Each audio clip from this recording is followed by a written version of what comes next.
BC, what's up? I'm back here on again doing the Blue Note 4079. Lou Donaldson, Gravy Train. Just looking at this cover, it just makes you hungry because he's eating something good standing outside the Coca-Cola. Look like a little Coca-Cola lounge. But yeah, Lou Donaldson, Gravy Train. This is actually an original copy with the ear stereo. Lou Donaldson was a prolific figure that came about in, I want to say, the early 50s with a tone that is so smooth. You can hear his killer influences by Charlie Parker. The album that really took him to that level was this one here, which is my original copy of Blues Walk, 1593. But this one I'm talking about that was released in 1962, Gravy Train. It starts off sounding like it's another take on this Blues Walk, but it throws you for a curve once the second track goes in. But on this lineup on here is Herman Foster, Ben Tucker on bass, Dave Bailey on drums, and Alec Dorsey on the conga. This is not even post bop or hard bop. This is just straight bop. And it's almost like a bebop almost, but it swings a little bit. So it has all of those like almost like a big band slightly, but it's just smooth. It's pretty much what makes Lou Donaldson Lou Donaldson. The opening track, Gravy Train, like I said, it actually leads you into thinking like, man, this is just like Blues Walk. And then it throws you for a curve, and then when he goes into the second track, South of the Border, which is so cool. It's almost like a walk. You're taking a nice stroll. But yeah, South of the Border, which was, I believe it was influenced from the movie. It was a movie with the same name. I believe it was in the 30s, Gene Audrey. And then it goes into a standard. He slows it down just to show you how Bird influenced him with his tone. But it's Bird's influence, but it's Lou, and that's polka dots and moonbeams. Definitely something you sit back and you can hear him blow. And the funny thing about this one, they do solos on this album, but it's almost like intricate within the music. It's not like breaking out and just everybody just doing solos, similar to like a Art Blakey and like all the other artists. His stuff is all goes into one format.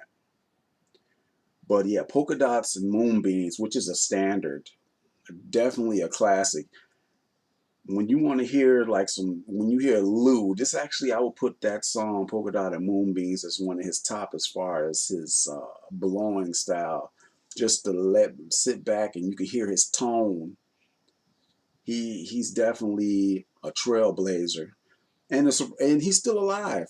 And from what I heard, from what I'm reading, he still plays. If you ever get a chance, check out the Vinyl Guide. He does a interview with him.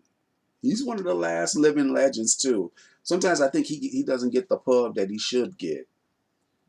Lou is actually an underrated player. He's definitely a great one. And then he goes into Avalon. Avalon just he turns the gas up in the car and he just gives it that second kick. And this flows. Avalon has a nice, cool groove, killer groove to it.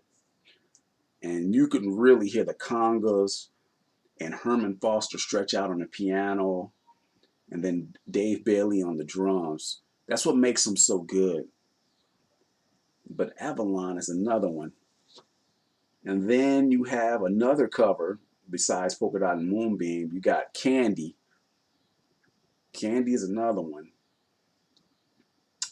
Candy definitely is. It's been covered by so many people. Definitely Lee Morgan's one of them. From Candy, which was recorded a couple of years before this one. And then Twist Time, which was written by Lou. Lou only had like 2 songs on here that was written by him. Everything else was all covers, standards. Gravy Train, the title track, was written by Lou, and so was Twist Time. Twist Time is another stunner. You can see how this band plays so tight together. Even the album previous to this, Here It is another one that has almost a similar lineup, but the other one adds Grant Green. And then the closer, Glory of Love. Seemed like on this one they had a good time. They got in the studio, and it seems like it was almost like a jam session. Lou pulls out 2 of his songs that he had, and then they was just reworking stuff. And that's how they began to gel and put this as an album out. That's why this album came out. They were recorded not too far apart from Here It Is. Here It Is. It's very close as far as the recording. But yeah, Glory of Love was a killer closer. But yeah, if anybody sees this album around, definitely pick it up. Pretty much all the Lou Donaldson stuff from the 60s, even the 50s, they're all good, man. They're all good. He's a great player. I spend this one a lot. I ended up finding this. I remember I found it in like a little basement store in the western suburbs outside Chicago. Yeah, I think I paid like $20 for it, but it's in immaculate condition. I think I ran into another one, but from what I've been hearing about this record, every time you find this record, you never can find it in really good condition. I was lucky. I found the stereo. It was in a great playing condition. But finding this one is always, that's why I know this is a great record to own, because everybody that has it, that finds a copy, it's always looked like it's been played. They put some mileage on it. But yes, stereo, original, Gravy Train, Lou Donaldson. Yes, guys, these Blue Notes by Rob Strange. This whole series, I love this series. Everybody's been contributing. Mazzy, I mean, you name it down the line. It's been a lot of great reviews on some of these albums. It's still some of them albums I need to pick up, like some that I overlooked. I mean, definitely, guys, if you get a chance, check out all those Blue Notes. Julius Javar Sherv had he set it up so he put it in chronological order. So this one is, 4079, Gravy Train, Lou Donaldson. Definitely check this out. This is one you can definitely listen to and you will dig it. If you like Lou, you will like him, because he played with tons of people, even Jimmy Smith. He's on a couple of Jimmy Smith albums. But yes, Lou Donaldson, Gravy Train. And hopefully in the future, I'm going to do some more Blue Notes, man. I really love just digging in, just checking, listening to a lot of the stuff. It makes me get back and close to my collection, stuff I haven't listened to in a long time.